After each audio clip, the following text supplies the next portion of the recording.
Namaste friends, welcome to Disha Trainings. ఎలా ఉన్నారండి, బాగున్నారా?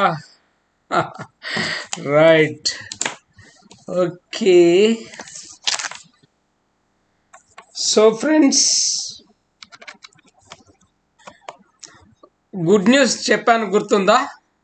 See those who join before Ugadi లోపల, ఉగాది అంటే 9 తారీఖు లోపల ఎవరు జాయిన్ అవుతారో వాళ్ళకి 30% డిస్కౌంట్ ఉంటుందని చెప్పాను. సో టు అవైల్ 30% డిస్కౌంట్ మీరు జాయిన్ కాండి వెంటనే. సో అకామిడేషన్ కూడా అరేంజ్ చేశాము. దూర ప్రాంతాల నుంచి వచ్చే వాళ్ళు ఎవరన్నా ఉన్నా కానీ మీరు ఉండొచ్చు. With nominal rent. ఇక వంట చేసుకోవాలనుకుంటే వంట చేసుకునే సౌకర్యం కూడా అరేంజ్ చేసుకోవచ్చు. ఓకేనా? చలో ఫ్రెండ్స్, ఇప్పటికీ నిర్మల్ నుండి, వేములవాడ నుండి, ఒకతను జగిత్యాల నుండి కూడా వస్తా అంటున్నాడు. సో చూద్దాం, వాళ్ళు వస్తే అకామిడేషన్ రెడీగా ఉంది. చెప్పేందుకు మన ఫ్యాకల్టీ అంతా సిద్ధంగా ఉన్నారు. Okay friends, so as usual ఈరోజు ఏంటి, ఫిఫ్త్ డేలో మనం ఏమి నేర్చుకోబోతున్నాం? Document controller daily 30 activities minimum చేయాల్సి ఉంటుంది. ఆ 30 యాక్టివిటీస్లో అంటే there are n number of jobs, but 30 మాత్రం very very important key duties. వాటిని ఐడెంటిఫై చేయడం జరిగింది. వాటి గురించి నేను ఈ వీడియో చేస్తున్నాను. Okay friends,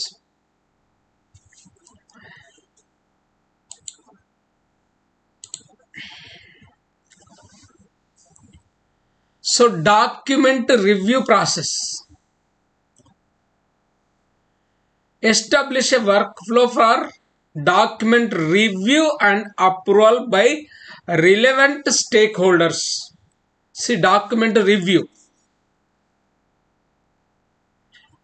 process. నిజానికి మన దగ్గరికి ఒక డాక్యుమెంట్ కంట్రోలర్ దగ్గరికి ఒక డాక్యుమెంట్ వచ్చే ముందే it has to follow certain route. అంటే పలానా వ్యక్తులు పలానా అధికారుల దగ్గరికి వెళ్ళి వాళ్ళు చూసి ఇది okay, you go ahead with submitting అని చెబితే మనం సబ్మిట్ చేయాల్సి ఉంటుంది. సో మన డాక్యుమెంట్ కంట్రోలర్ అంటే ప్రాజెక్ట్ బిగినింగ్లో అయితే తను వర్క్ ఫ్లో అంటే మన డాక్యుమెంట్ ఎలా వెళ్ళాలి, ఏ రూట్ల ద్వారా ఎలా వెళ్ళాలి, ఎక్కడికి వెళ్ళాలి, అది ఎన్ని రోజుల్లో రివ్యూ చేయాలి, ఆ రివ్యూ చేసిన తర్వాత దానికి అప్రూవల్ కానీ రిజెక్షన్ కానీ ఎలా రావాలి, ఆ డాక్యుమెంట్ మళ్ళీ అందరూ రిలవెంట్ స్టేక్ హోల్డర్స్ అంటే contractors or the people who involved in the ప్రాజెక్ట్లో ఇన్వాల్వ్ అయిన అందరి దగ్గరికి, అంటే వాళ్ళ డాక్యుమెంట్ ఎలా వెళ్ళాలి, ఎన్ని రోజుల టైం తీసుకోవాలి, ఎన్ని రోజుల్లో రివ్యూ చేయాలి, ఎన్ని రోజుల్లో వాళ్ళ కామెంట్ ఇవ్వాలి, ఇలాంటి విషయాలు మొత్తం ఒక రూల్స్ సెట్ చేస్తాం. అదే ఎస్టాబ్లిష్ ఎ వర్క్ ఫ్లో అంటున్నాం. అంటే ఆ వర్క్ ఫ్లోను మనం ఎస్టాబ్లిష్ చేయగలిగితే సో నెక్స్ట్ కాంట్రాక్టర్స్ అందరూ ఆ రూట్నే ఫాలో అవుతారు. ఓకే ఫ్రెండ్స్, దీనికి సంబంధించి మరిన్ని వివరాలు, క్లియర్ ఇన్ఫర్మేషన్ కావాలంటే మాత్రం కోర్సులో జాయిన్ అవ్వాల్సిందే. ఎందుకంటే it is one of the core topic, important topic ఇది. ఈ ఇంపార్టెంట్ టాపిక్ గురించి అరగంట గంట అయినా చెప్పొచ్చు ఫ్రెండ్స్.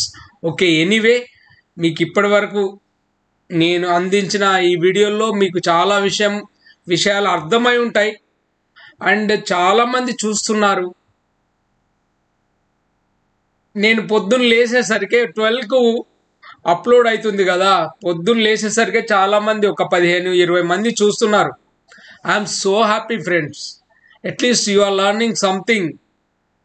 పొద్దున ఏదో ఒక విషయం తెలుస్తుంది అన్న ఉద్దేశంతో మీరు ఈ వీడియో చూస్తున్నారు. Thank you so much. ఎందుకంటే మన లక్ష్యం ఏంటి? మన తెలుగు వాళ్ళందరూ మంచి స్టాఫ్ జాబులు చేయాలి. చదువుకున్న వాళ్ళండి, తెలుగు వాళ్ళందరంటే we cannot change everyone's fate. వాళ్ళ అదృష్టాన్ని వాళ్ళే మార్చుకోవాలి. సో మన కనీసం 10 చదివినా ఆ పైన చదివినా కానీ మనం వెళ్ళి స్టాఫ్ జాబులు చేయాలి, తక్కువ టైంలో ఎక్కువ డబ్బులు సంపాదించాలన్నదే మన సంకల్పం. కనుక మీరంతా ఈ నాలెడ్జ్ను ఉపయోగించుకొని మీ రంగాల్లో మంచిగా అభివృద్ధి చెందాలి. ఓకే ఫ్రెండ్స్, ఇంట్రెస్ట్ ఉంటే మీకు ఏమైనా డౌట్స్ ఉన్నా కానీ యూ జస్ట్ కాంటాక్ట్ మీ.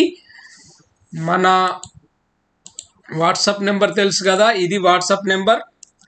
లేకపోతే ఫోన్ చేయాలనుకుంటే ఈ నెంబర్కి చేయండి. ఓకే, ఇది ఓన్లీ వాట్సాప్కు, ఇది ఫోన్ చేయడానికి.